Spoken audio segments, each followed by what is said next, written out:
Yeah. But this, yeah. But, somebody said that Soul Avenue, said, well, we could sell it.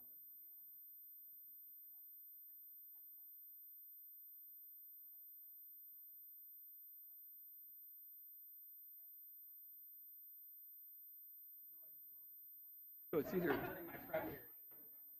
either we don't allow restaurants, or you could sell on the way out. I kind of feel like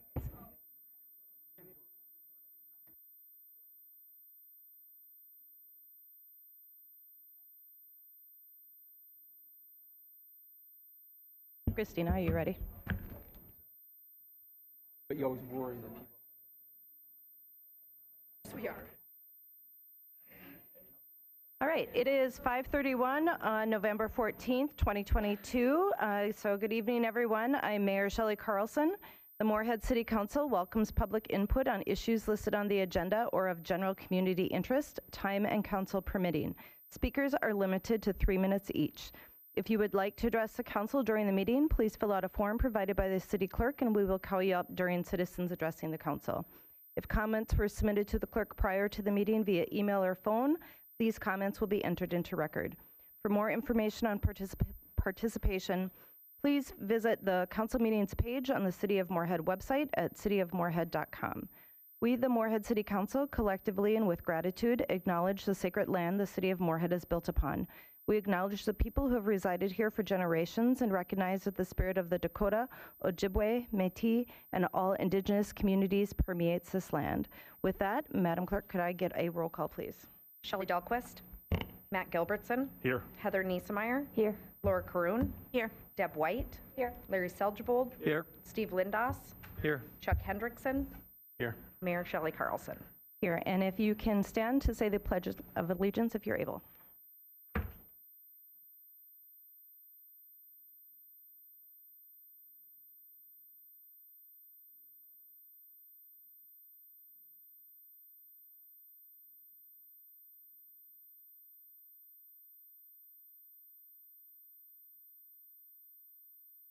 Right, and City Manager Molly, do we have any agenda amendments? Amendments to the agenda, Mayor. Okay, then moving on to number 4, which is recognitions and presentations. I will turn 4A over to Lisa Bodie. Thank you, Mayor Carlson. One of the things I love about Moorheart is I learn new things about our community every day, but noting some of the hugs that were happening when we came in the room, I'm thinking that there's some of you that enrichment operation and our Moorheart nominee, Peter Ferguson, are known to some of you, so that's exciting. After 6 years of teaching in elementary and middle school, Peter Ferguson realized how much more support students and teachers need. He started Enrichment Operation, a nonprofit that seeks to affect change in Moorhead, no matter how big or small, by better supporting educators and their students with their own goals. Enrichment Operation believes that people gain a sense of curiosity and respect for others and the world around them through consistent experiences or enrichment opportunities that highlight the arts, nature, food, music, and the joy that comes from giving back. Tying experiential learning opportunities to student growth, Peter incentivizes kindness, patience, work ethic, empathy, respect, and of course, growth. While also making a huge difference in the lives of kids, Peter is making noise and drawing attention to the support that is needed for students and teachers. The program effectively helps enrich the children through fun experiences and supports teachers by giving students another form of support outside of the classroom. And Peter's nomination came from another Moorhead resident, Marissa Bengtson-Lorzel. And I'd like her to share a little bit from her nomination and introduce Peter to you. Thank you.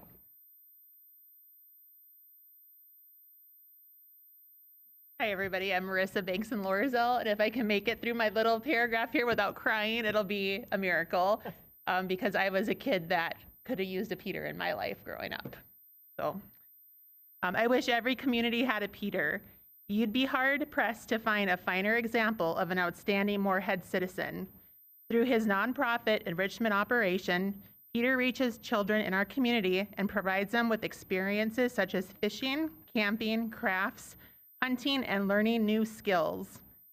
I wish every child had a friend, mentor, champion, and cheerleader on their side, just like Peter. He works so hard and does nothing for recognition. Without his support, many kids would not have the opportunity to enjoy these types of activities. He simply wants kids to feel love and success. He has a way of bringing out the best in others and helping them realize how important they are to our world. He is a treasure to our community. So congratulations, Peter.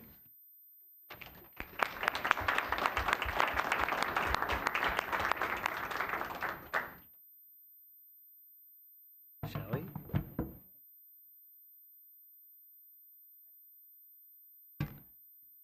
I just want to give everyone a gentle reminder that I'm going to keep coming back.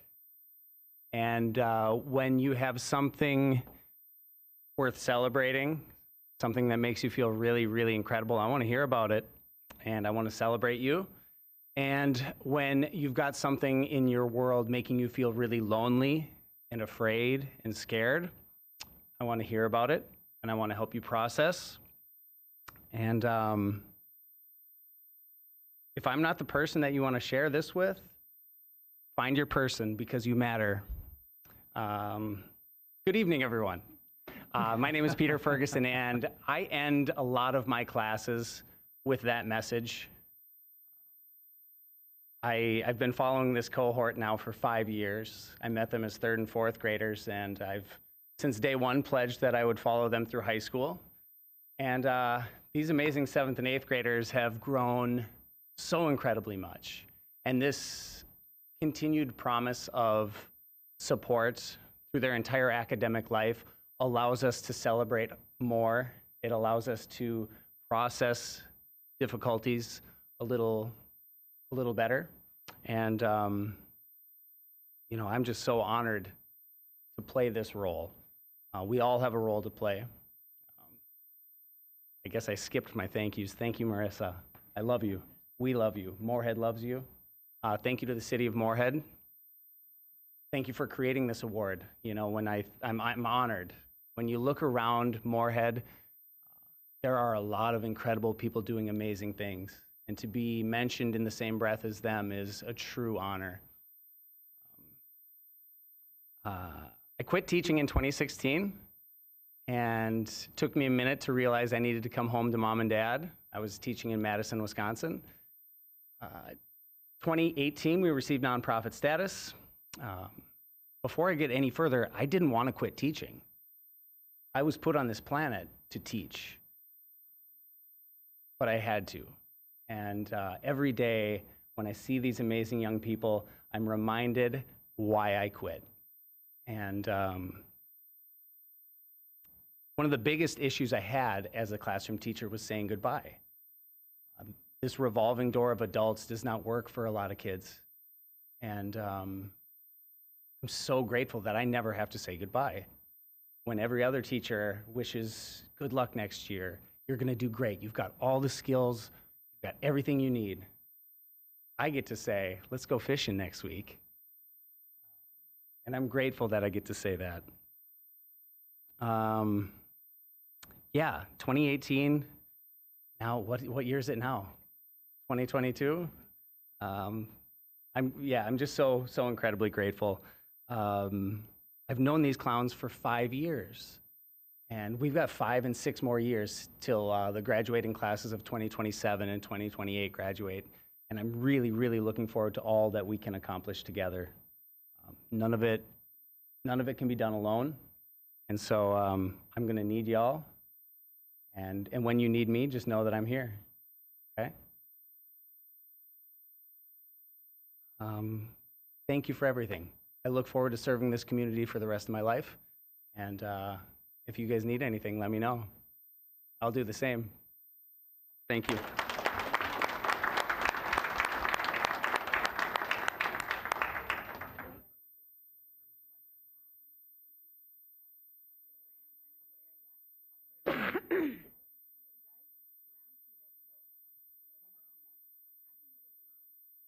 Yeah,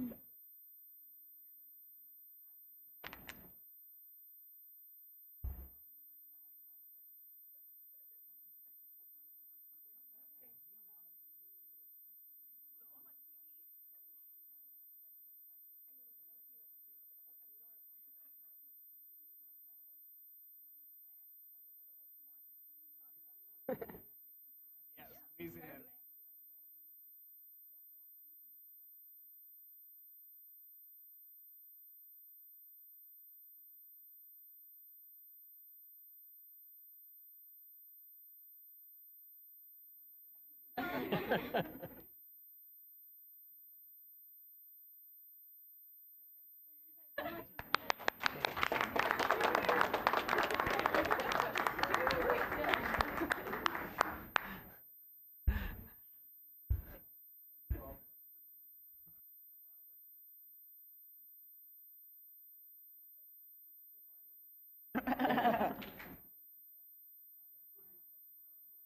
Congratulations, Mr. Ferguson, and thank you all for coming tonight to celebrate that great honor.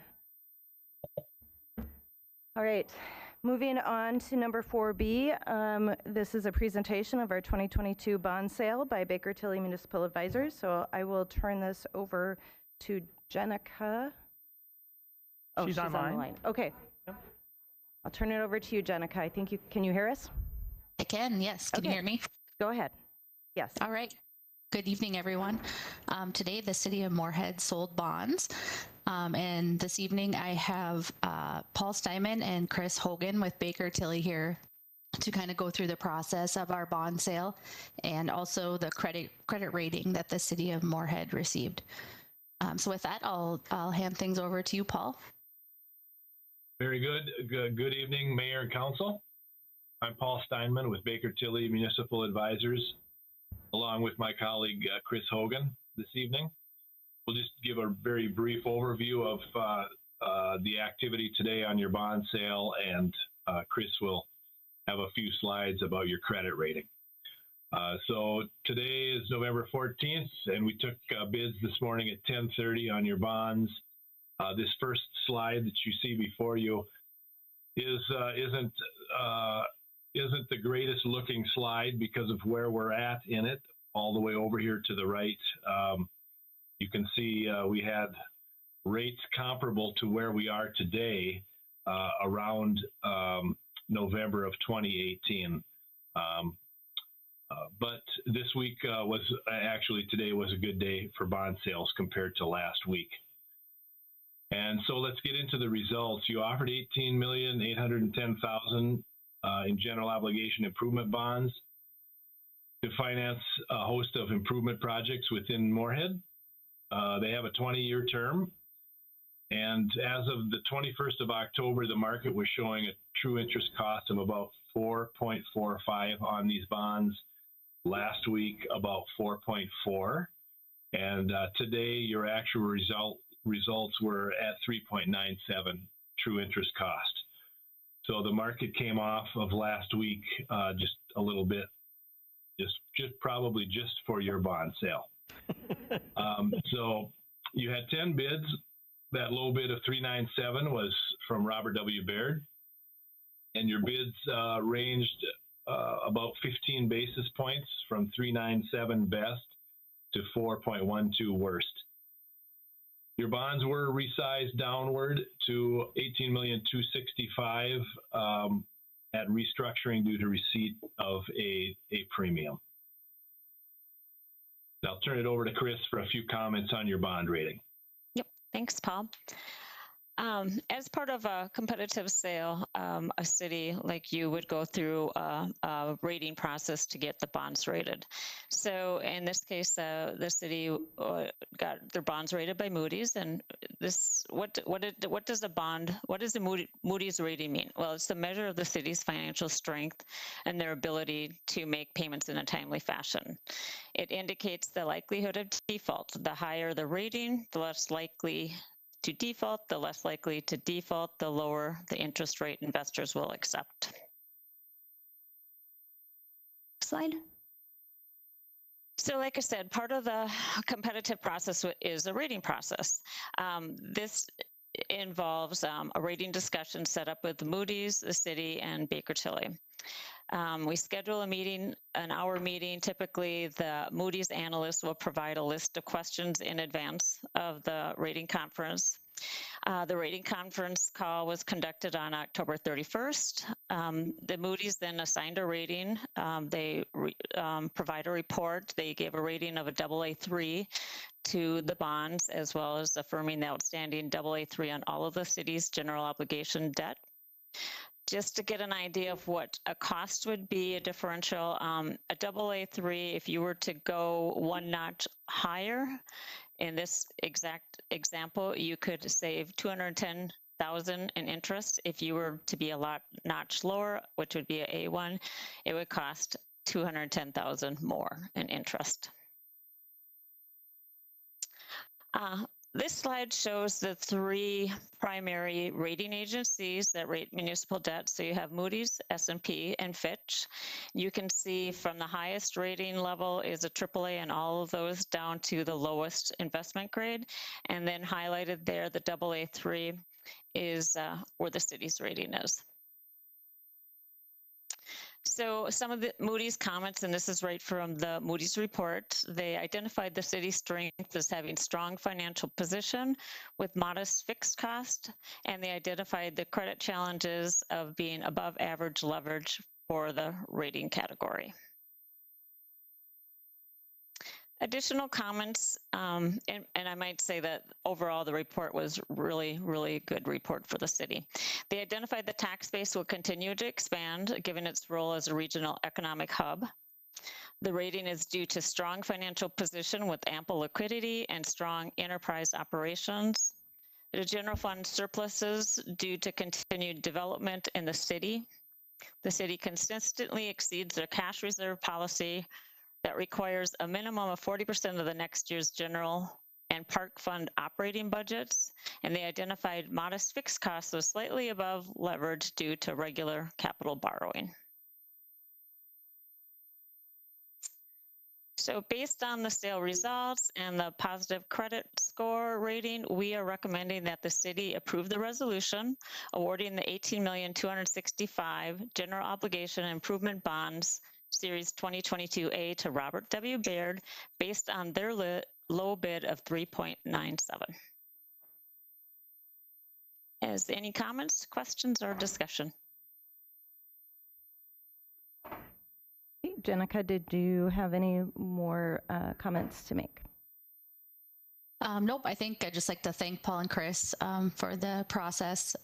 Went really well this year, and just kind of piggybacking on those comments from Moody's, I think overall financially the city is doing really well, and the debt there that we are issuing is necessary as a growing community to fund the infrastructure. So I think all good news today. Councilmember Lindos. Thank you, Mayor.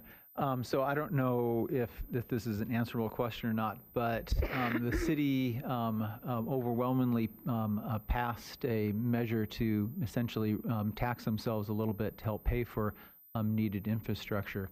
And I don't know how does that positively impact the credit rating possibility when Moody's kind of sees the strong community support.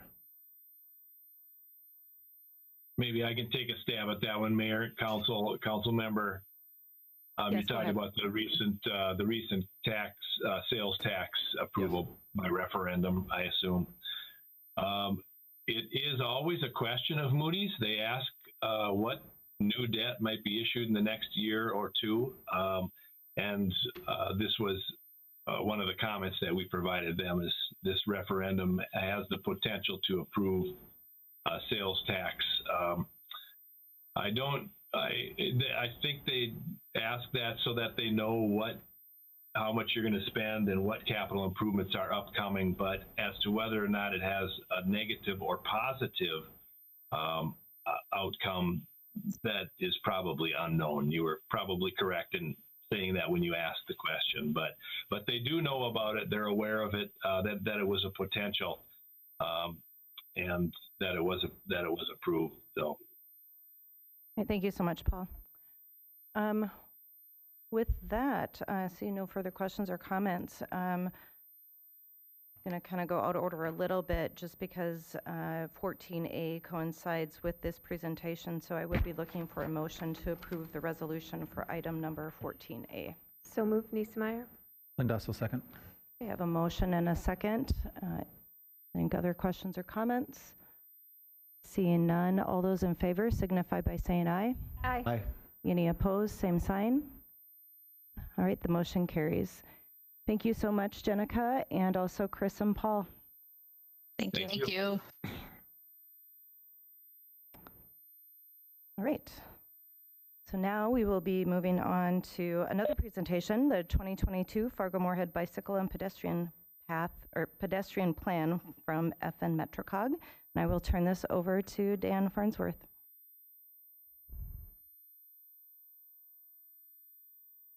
Thank you, Mayor and members of the council. I'm Dan Farnsworth with the Fargo-Moorhead Metro Council of Governments, MetroCog for short.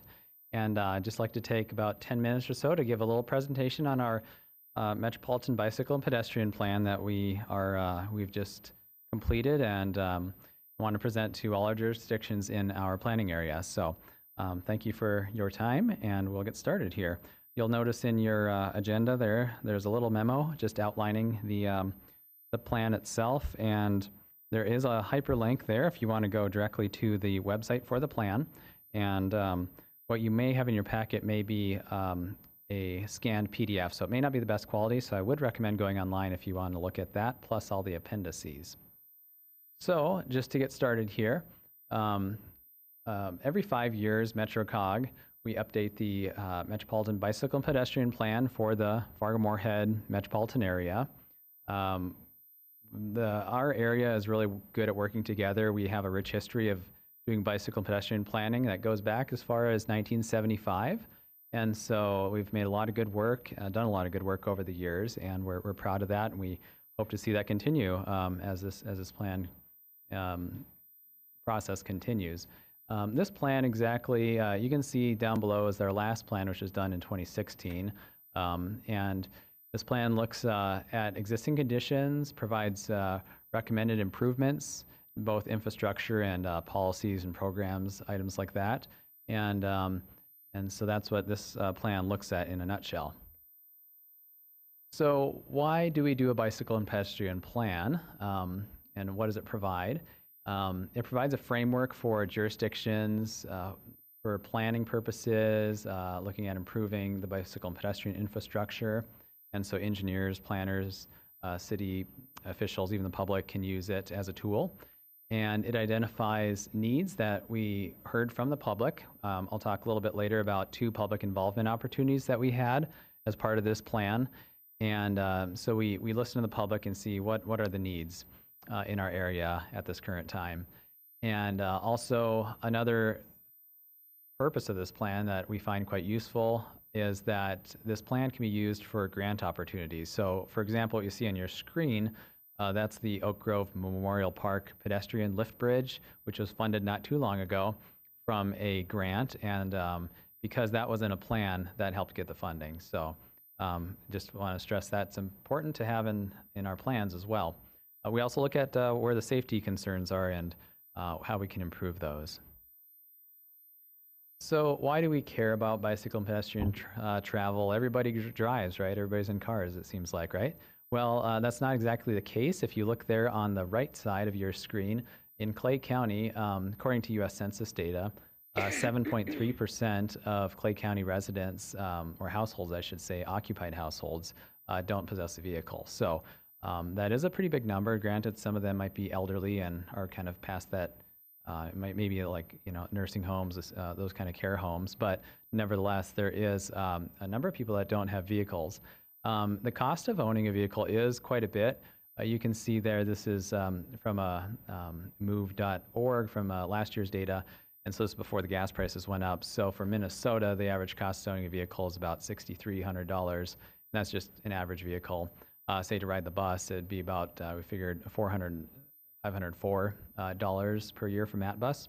And then owning a bike and riding that for a year might cost you about $350, and walking is really negligible. So anyway, just kind of want to point that out. And that is important because you have a lot of college students and they have student loans. And you have, say, new Americans or others that are, just trying to look at getting ahead in life and just getting started. And if you have that liability of $6,000 a year, it's very tough. So we want to be able to be equitable in our planning and accommodate everybody equitably.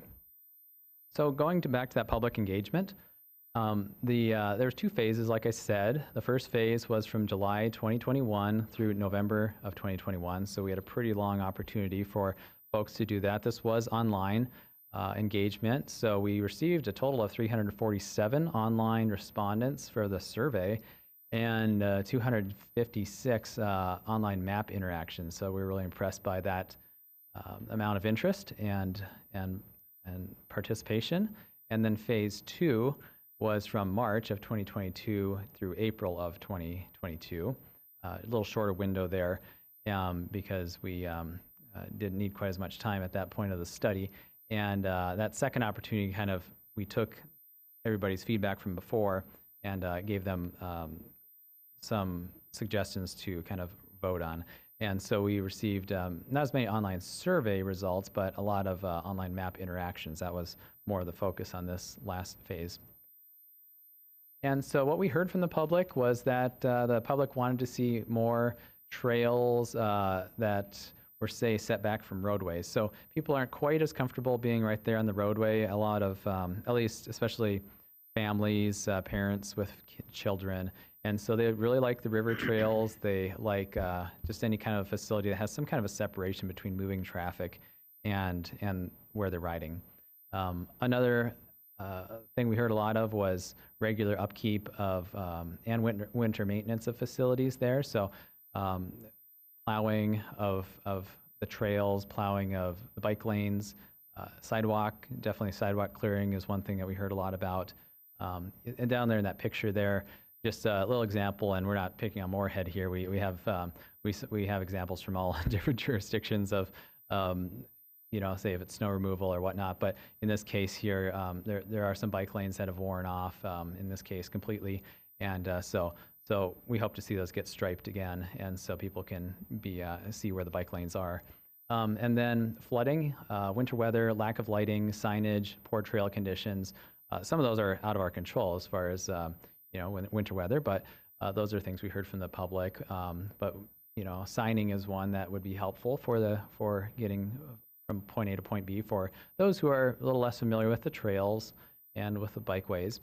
River crossings, we heard a lot about that, and those have been in the works, and Moorhead and Fargo have done a great job working together at getting new lift bridges, and there has been talk about pretty serious talk about a bridge to the south end of town as well. Education for both motorists and pedestrians and bicyclists was what we heard a lot of about, not just this plan, but previous plans as well. Rules of the road, things like that.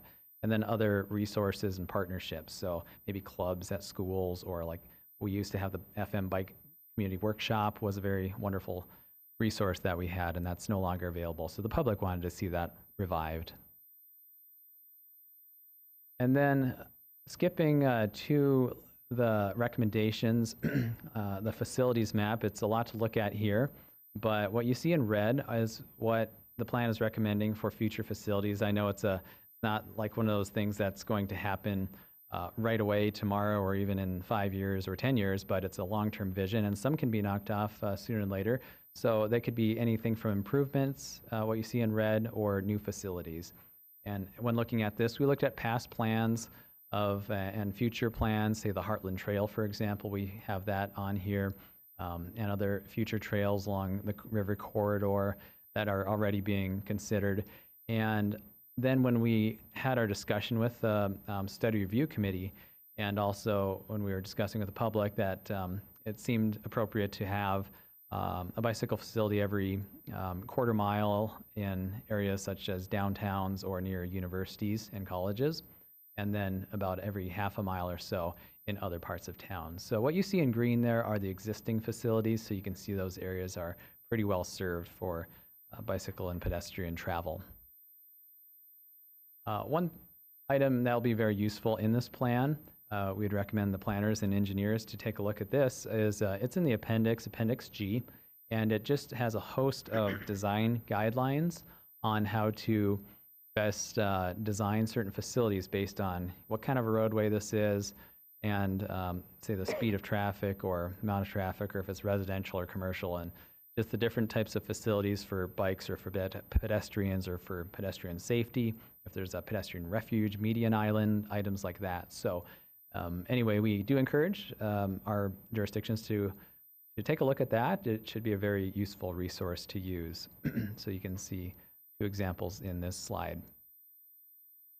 And I believe this is the last slide.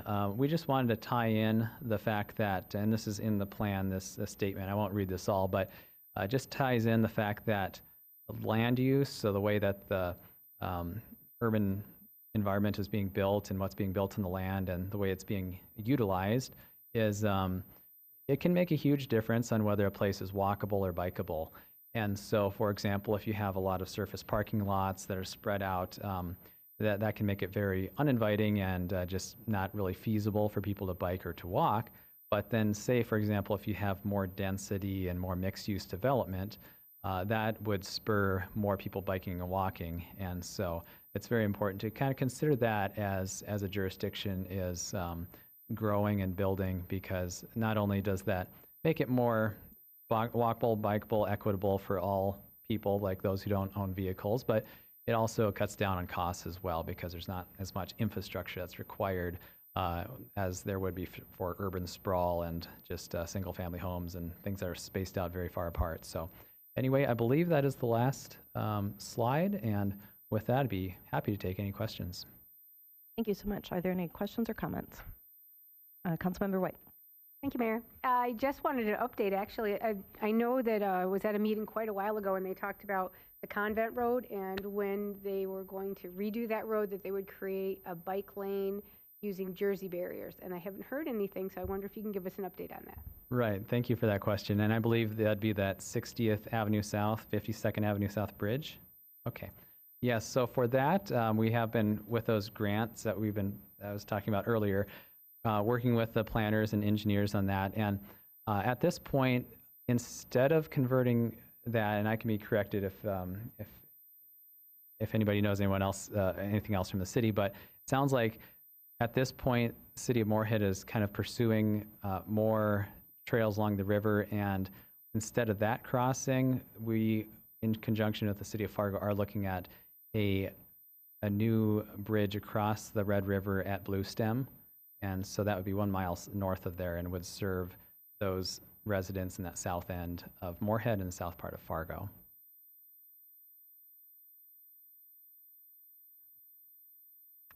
Great. Any other questions or comments? Right. Thank you so much, Mr. Farnsworth, for coming. And I'm glad that there is a site for people to be able to go in and delve in a little bit more. All right. So Thank you. Thank you so much for coming. Thank you all. Right. Moving on to the consent agenda. Do I have a motion to approve the consent agenda? So move, Niesmeyer. Second. I have a motion and a second. Any questions or comments? Seeing none, all those in favor signify by saying aye. Aye. Aye. Any opposed? Same sign. Consent agenda is approved. Okay, looking for a motion to approve the meeting minutes from October 24th, 2022. Lindau's moves approval. White seconds. Okay, I have a motion and a second. Any questions or comments? Seeing none, all those in favor signify by saying aye. Aye. Any opposed? Same sign. The minutes from October 24th have been approved. Do I have any citizens who wish to address the council at this time? Any citizens who wish to address the council? Right, seeing none, I will move on to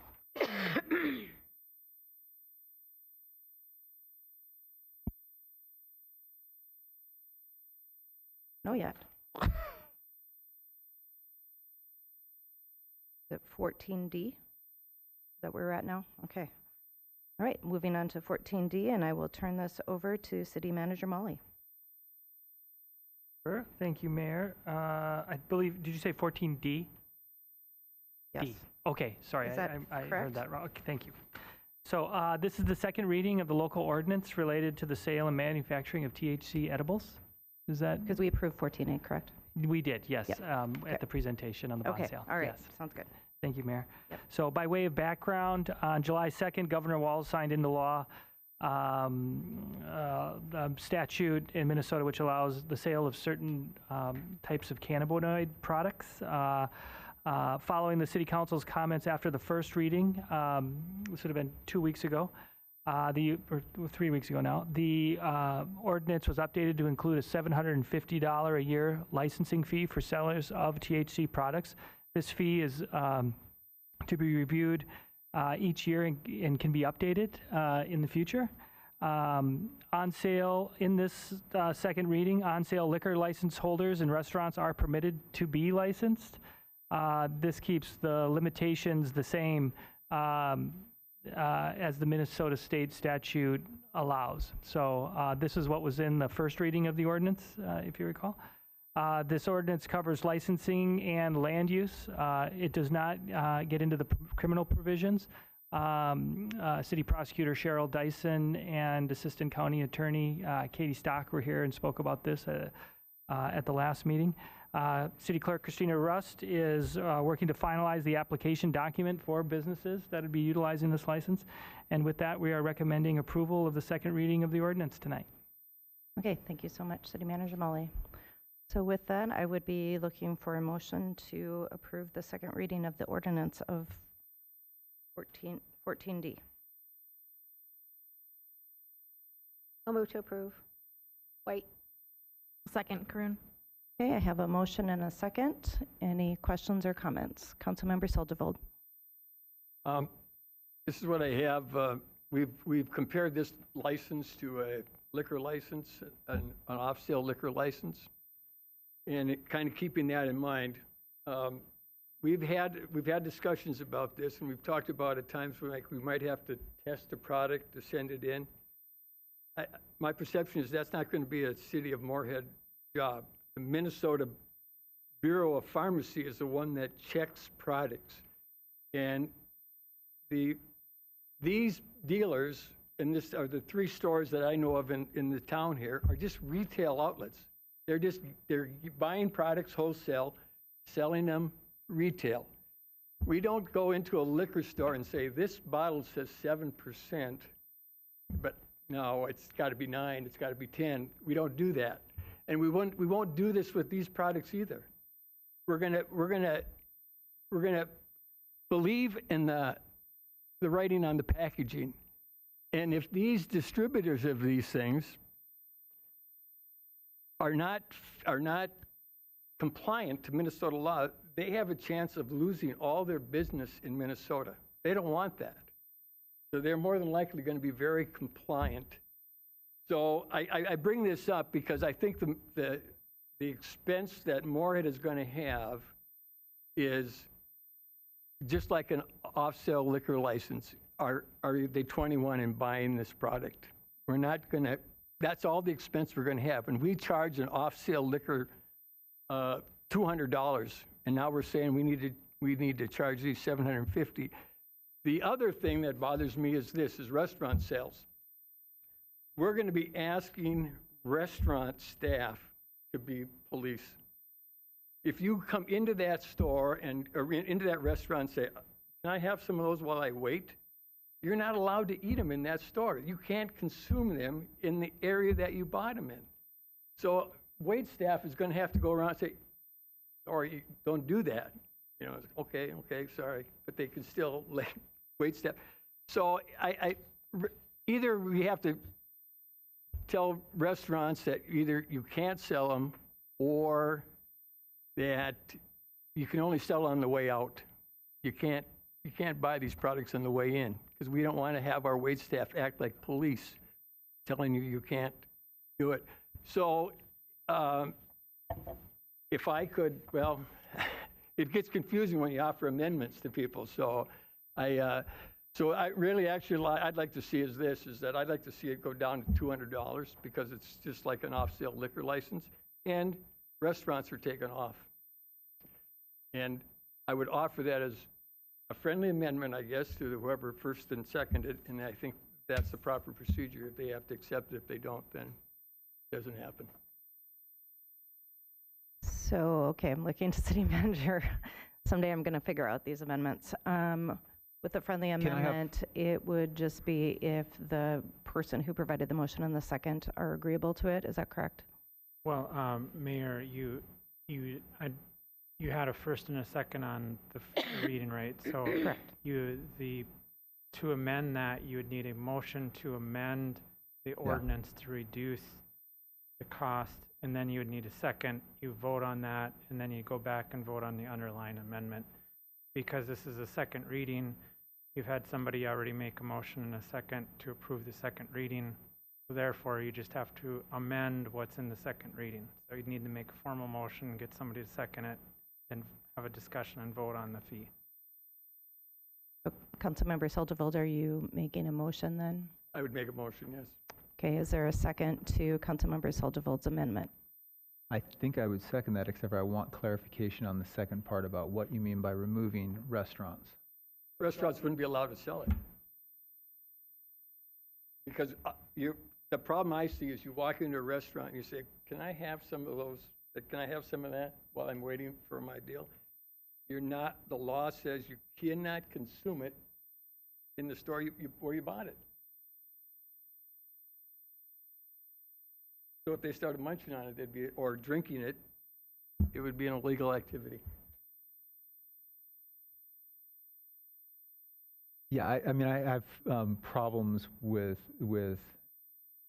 some aspects of this because you can go purchase this in one store and then come into a restaurant, and the restaurant staff is going to know what you're potentially eating. I think we're in a situation where there's a lot of unknowns. There's a lot of, we've cast a large umbrella on cannabinoid products, and that includes things that are non-mind altering, like CBD oil, and others that are, but of varying context. And so I think that, that's just something that the state is going to be further working on.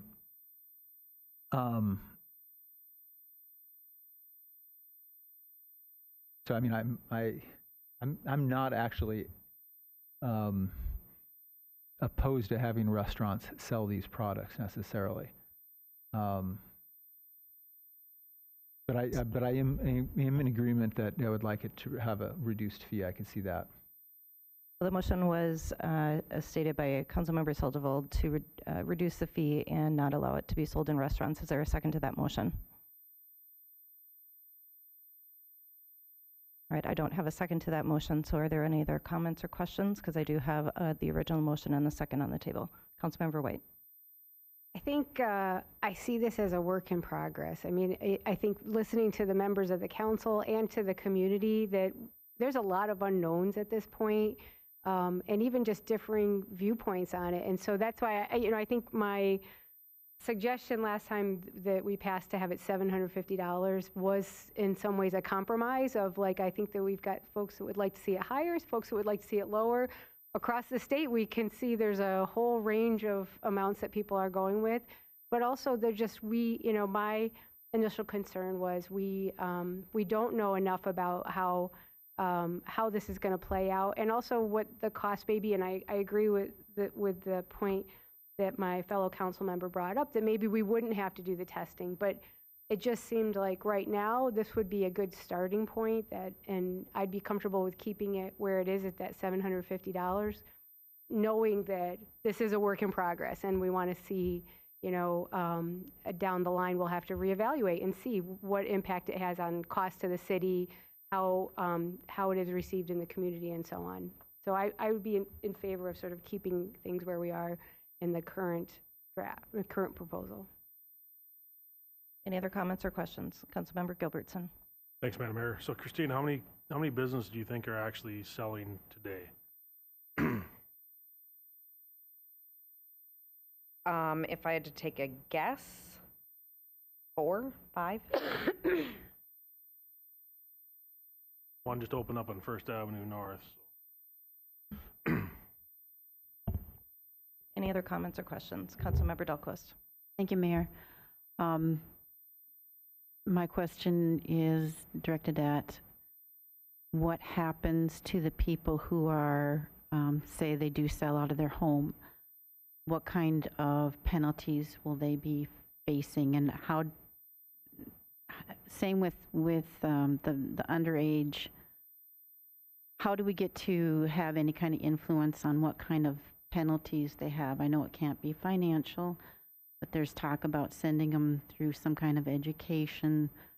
I guess I would prefer, instead of having any kind of penalties, that we take the product and that's it. I do not want to have our law enforcement having another task, and I don't want unfairly focusing on people of lower economics standards or any kind of minorities.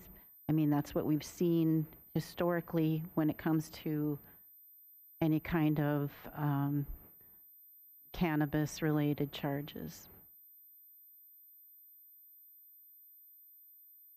Policy-related question, John, or legal? So, you know, there's three pieces to any sort of new ordinance, right? We've got the kind of the regulatory, the permitting and licensing, which this covers, the land use, which is covered for the sale, the manufacturing, the distilling of the product, and then the you know, the criminal provisions, which is not contemplated in this. We haven't been asked by the council to do so, and so that isn't part of this. We had the county attorney here. It would be a county attorney matter that talks about the diversion program that people could be directed to. But as far as criminal charges, as I understand it, they do not apply. Yeah, this ordinance, just for kind of a reset the table, the ordinance purpose is really to address the commercial aspects related to where these can be cited. So the first question about selling out of a home, that is not permitted under the ordinance. And so a person could not sell out of their home. Home occupation for this type of activity is not permitted. My recollection was there was some concerns expressed about manufacturing these in residential areas due to some of the chemicals and the smells and things that are associated with that. And so the second half of the ordinance really addresses the zoning changes. If somebody were in violation, it would be treated as a zoning violation, which we treat as an administrative penalty. So what naturally happens first is they get notice that you're in violation of the zoning ordinance. They don't correct it. They usually have 30 days or 60 days or some amount of time to come into compliance. If they don't come into compliance, then the administrative process starts off. It's not a criminal process, it's administrative, and that's up to $100 per day for the administrative violation if somebody were selling out of their home. The city manager is correct. We have not been directed to look at the criminal aspects, the possession aspects, like if somebody's possessing it and they're not supposed to. We really thought from a staff perspective to take a step-by-step approach. Let's address the zoning and the licensing first because of the concerns about just frankly, do you want it next to a school? Do you want it in a neighborhood? Do we want people selling this out of their van? And I think the consensus was let's try to have some type of reasonable regulation on the business. What I would say on the criminal aspect is if that's something the council wants to look at in the future, it's probably something to look at next year because I know there is talk in the legislature about potentially legalizing recreational marijuana, and I suspect as part of that effort there would be a rewrite of the whole criminal statutes.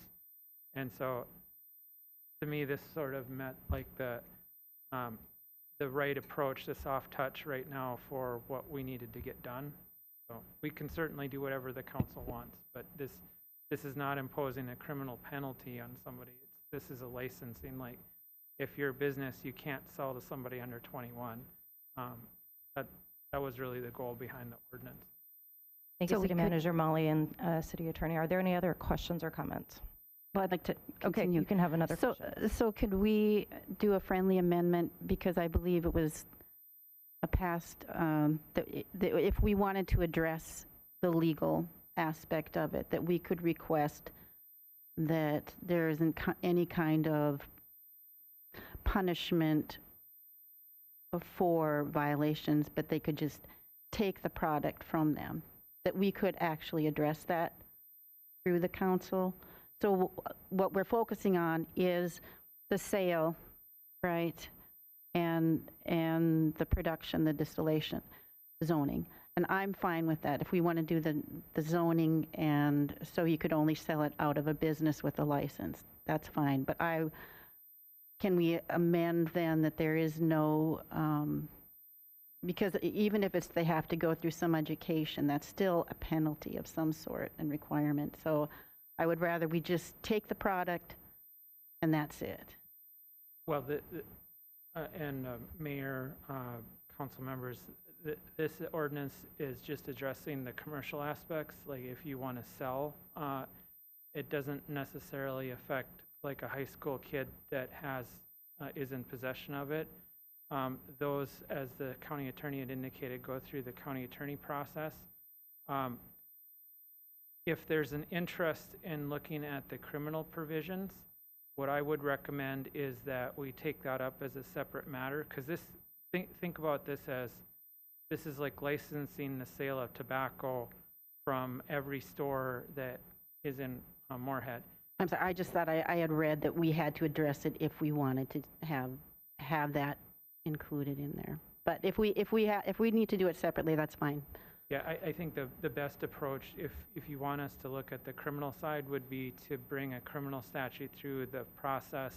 Okay. Because there's some nuances on how that applies between state law and local Right. law. And interestingly enough, like somebody under the age of 18 that would be in possession of it would go through the county attorney's office, whereas somebody who's 18 to 21 would go through our ordinances. And that, to me, doesn't quite seem like the appropriate way to handle something like this. And so I think my advice is to wait until next year, especially if the legislature is considering the legalization of marijuana, because that could completely alter how the criminal statutes work and how possession in schools work. Okay, thanks for clarifying. Councilmember Neesmeyer. Thank you, Madam Mayor.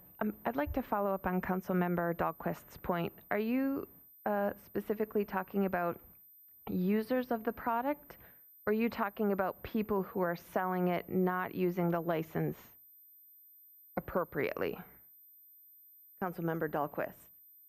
So what I heard was it was the people who are selling it inappropriately and the criminal aspect of it. But what I think Attorney Shockley heard was the users of the product inappropriately. So that would be a different answer. So that's why I'm clarifying. I want to clarify. I did ask both, yes. Okay.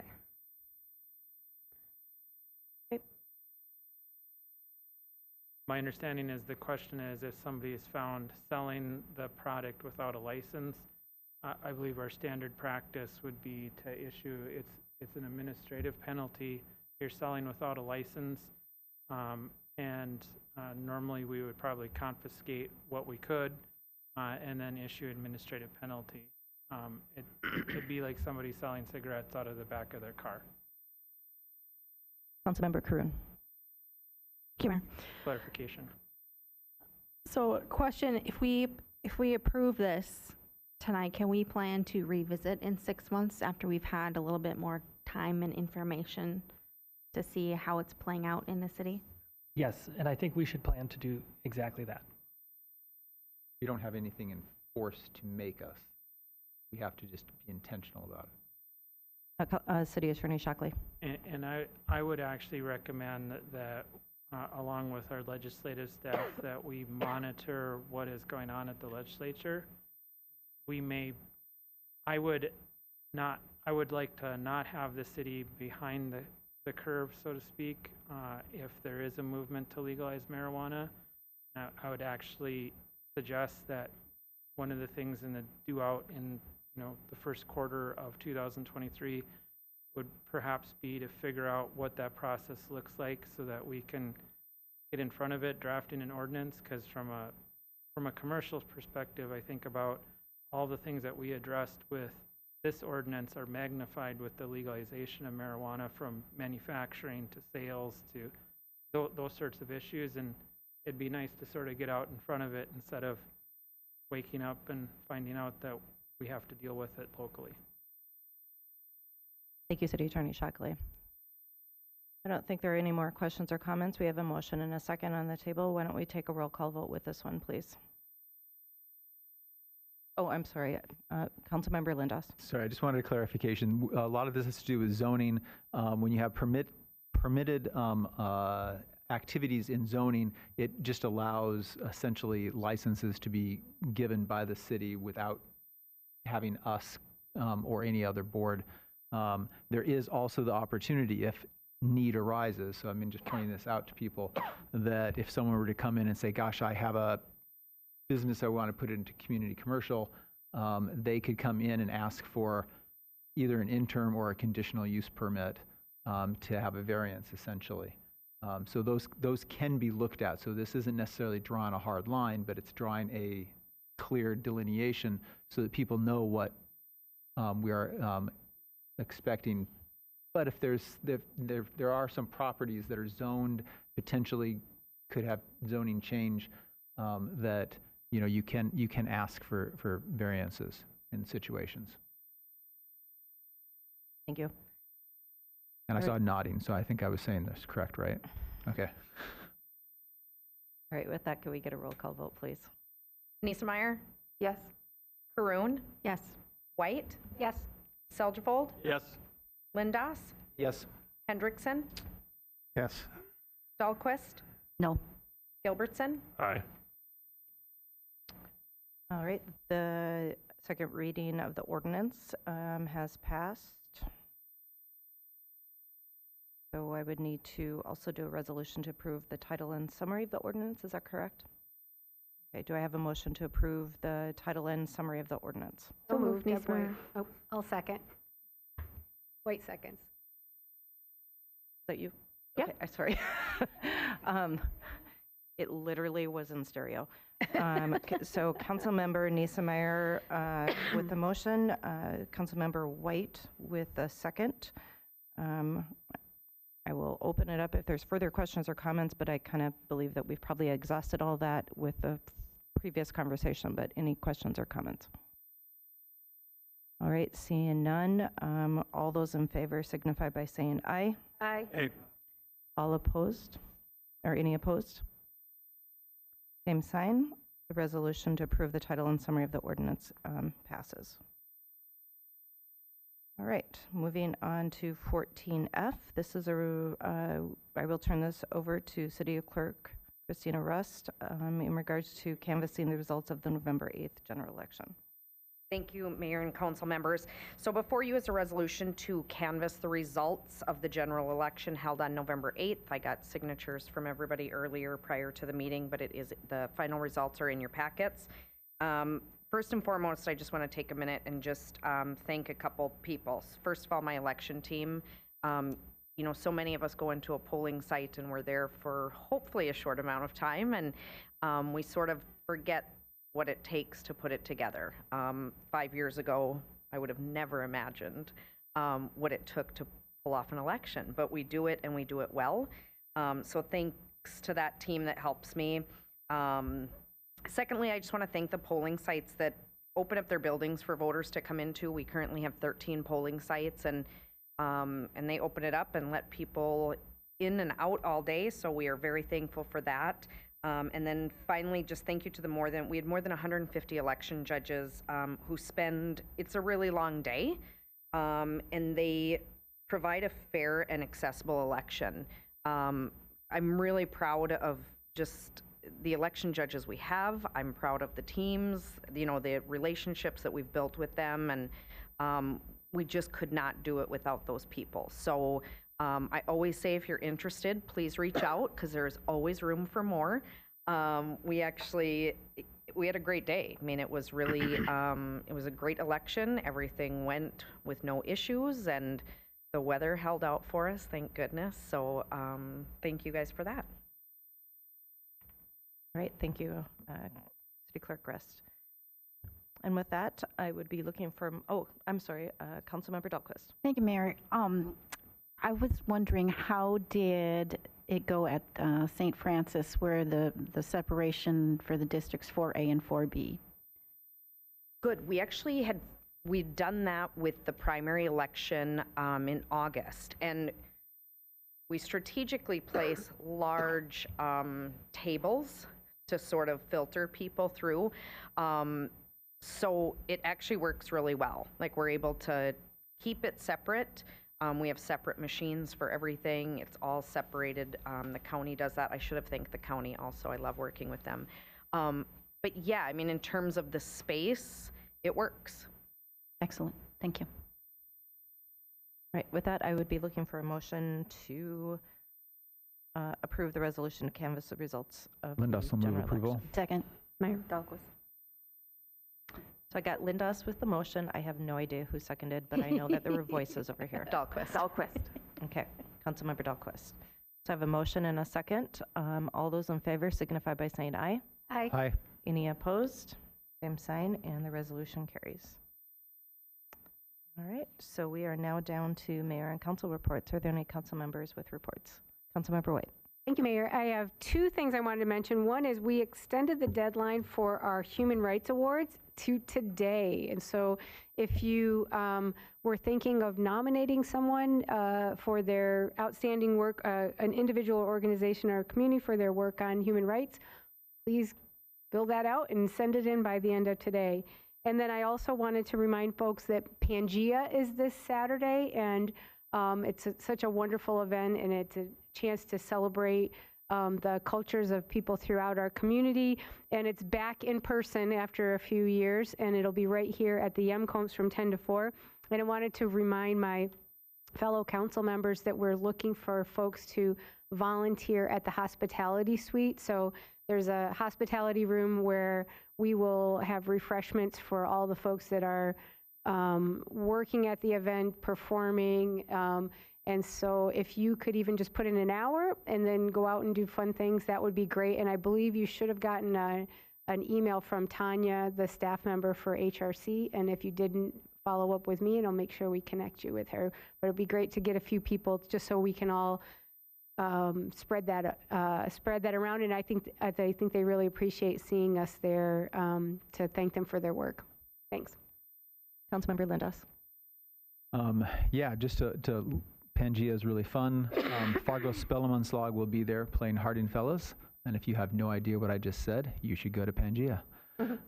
So I want to pile on and also just reiterate congratulations to city and county staff and the election judges for just a really smooth election. It's really nice being in this area and having these wonderful rights of voting upheld. So a couple things. Resilient Moorhead, myself and Councilmember White were at a meeting today, and just to say what Resilient Moorhead aims to create a community that is able to anticipate, adapt, and flourish in our changing world. The work has been funded by a generous Bush Foundation grant. Actually, the grant title was Responding to Climate Change by Increasing Community Collaboration and Resilience in Moorhead. And that's happening. There's two areas of focus right now, one through ecological health, food forest planting, if you think about that, that was a direct result of the ecological health initiatives, and social equity through Inclusive Moorhead. So Inclusive Moorhead has a family-friendly fun this Sunday, November 20th, from 3:30 to 6:30 p.m. at the Moorhead Presbyterian Church, which is just south of the freeway, 2900 South Street, I think. There also is another event going on at the same time, which if you have ideas to help strengthen South Moorhead, the Lakes Prairie Community Action and the African American Development Association wants to hear your ideas. They have a come and go, so you could actually go to that thing, drop off your ideas, and then go over to the Inclusive Moorhead event. And their event is at 861 Bellesley Boulevard in Moorhead, and that's from 3 to 5. Again, it's a come and go. Although you can stay longer too. They have fun things going on. In addition to that, the airport meeting, there is, our airport was renamed recently to the Moorhead Municipal Airport Florence Klingensmith Field. And there is now a wonderful display about that regional aviation pioneer, Florence Klingensmith there. And so right now you have to go out there to see it, which is a good reason to go visit the airport. Thank you, Councilmember Lindas. Other council members Councilmember Dahlquist. Thank you, Mayor. I just wanted to add, I heard there was an extension on the Human Rights Award till Wednesday, that would be the deadline. I just heard it today. Okay. So you have a couple extra days. We have a meeting on Wednesday to review the applications. No, I heard I had until Wednesday to turn one in. I'm sure they could be flexible. It was a very good source. Okay. Right, other council members. Councilmember Curran. Thank you. I just want to give a shout out in celebration of the Library and Community Center passing last week and all of the amazing work that was done to create a vision and to create a campaign and inform folks about what was going to be on the ballot. And I'm just excited to see that come to fruition for the people of our city. So thank you to everybody who worked on that. Thank you. All right. Seeing no other council members, I will give a mayor update, and I actually do have a lot to update everybody on tonight. First and foremost, Chris Ratty, if you would be able to show the letter that I was sent. This is a letter from the mayor and the chairman of the board of directors of the Kissimmee. Floridians say Kissimmee, I say Kissimmee, but Kissimmee Utility Authority. And I know that Councilmember Hendrickson had mentioned this last time, that Moorhead Public Service had sent down individuals to Florida to assist with Hurricane Ian, and I just thought this was really kind that they sent a letter actually expressing their gratitude and thank you. So just wanted to share that with everybody and to tell the Moorhead Public Service that was an incredibly amazing and generous thing that they did. On the week of October 26th, 27th, and 28th was extremely busy. Apparently, the last 3 weeks, or the last week and the first 2 weeks of November, are the time where everybody wants to do annual events and banquets and things like that. And so, for instance, on the 26th, I participated in the Community Wellness Coalition put on by Sanford. This is a collaborative group that met to develop a framework to improve overall health and wellness in our community. It was a several-hour type of a meeting, and they are looking at certain areas in the cities of Fargo, West Fargo, and Moorhead to really kind of focus in on increasing health and wellness in the community. The one location that they were looking at in the city of Moorhead is in the Rumpke Park area, which coincides very well with our Reimagine Rumpke. On the 27th, the YMCA, I was invited to speak at that for their 135th plus one anniversary, which was held at the River Haven Event Center. It was a beautiful celebration of all the phenomenal things that is done in our community by the Y, particularly the fact that all of the elementary schools in the city of Moorhead actually have Y centers located in the school where kids go for after-school care. The very next day, the Moorhead Hockey Association annual social and banquet asked me to be their MC. I think everybody else was busy, so I did that for them. So it was really good to see so many parents getting together to provide money to the Moorhead Hockey Association. It's a really unique hockey association because the money raised goes towards making sure that kids have equipment. And so when they sign up for hockey, you don't ever have to pay for equipment until you get to a certain level, which is not a very common occurrence. Also for goalies, they have extra equipment. It's really expensive. And I don't even remember up to what level now goalies don't even have to provide, don't even have to purchase that equipment. It's borrowed to them. I attended the VIP Midwest Energy Summit.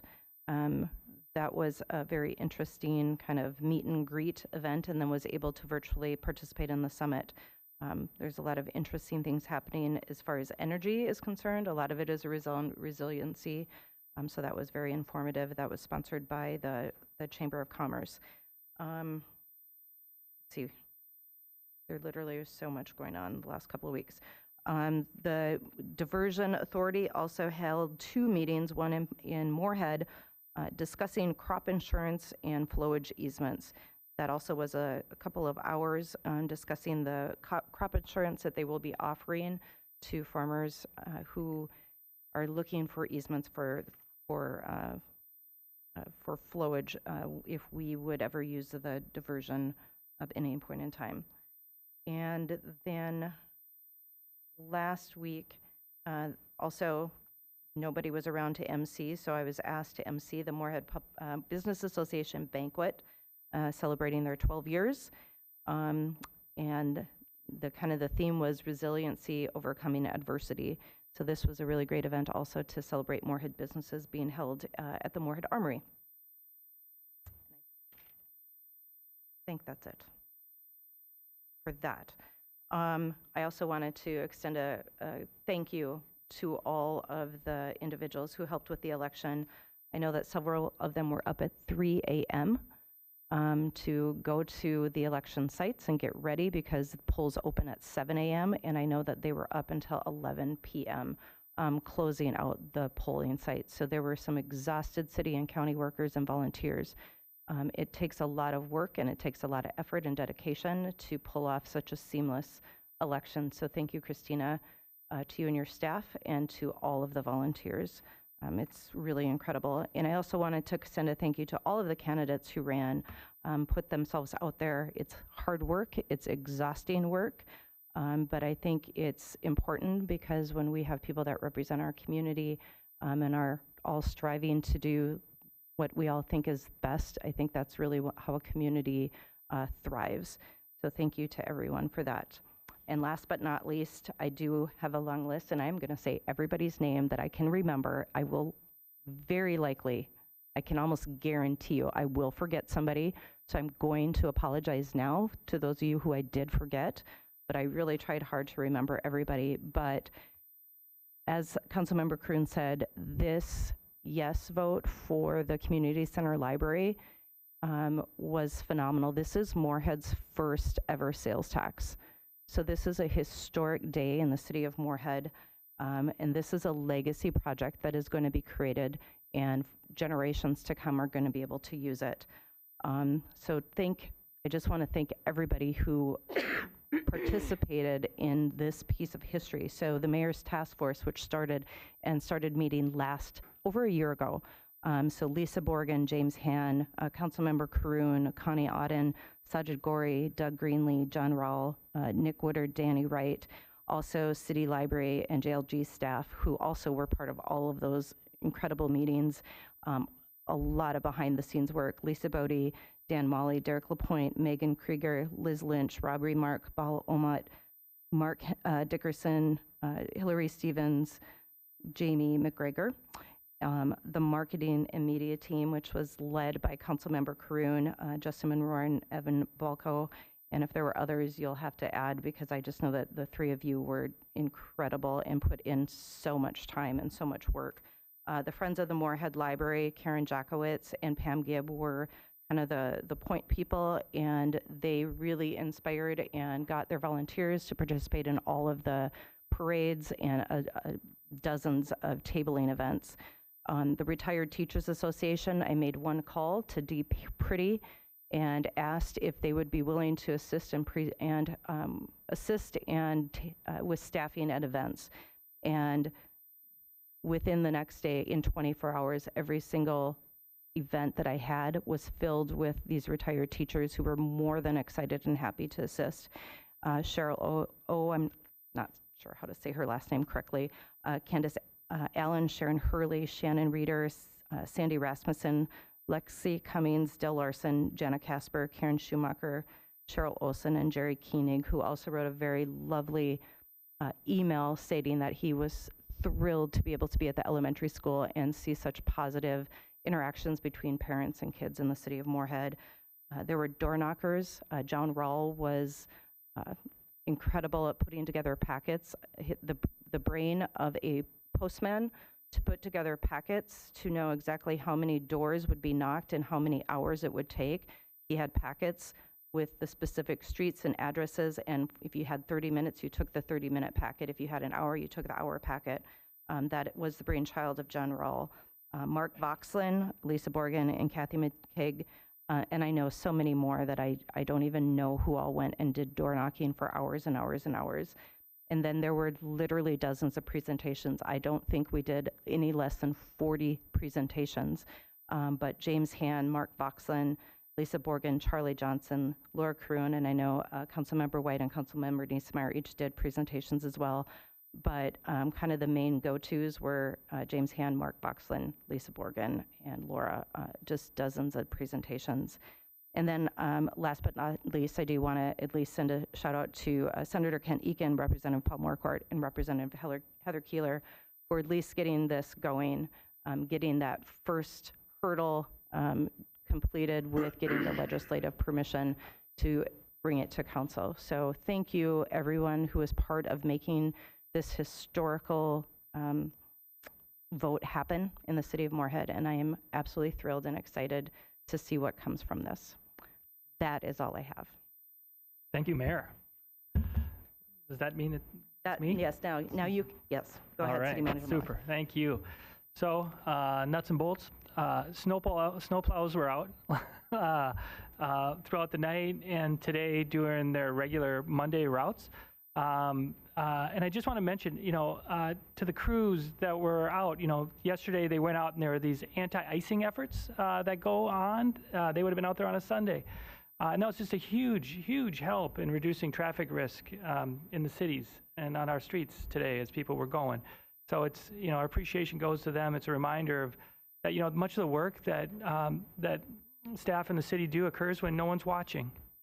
That goes from these plow truck drivers to, police and fire crews that are out at 3 o'clock in the a.m. and, all sorts of underground activities that are happening, So yeah, a lot happens that we don't see. That's just phenomenally important. And so I woke up last night and I was thinking about them.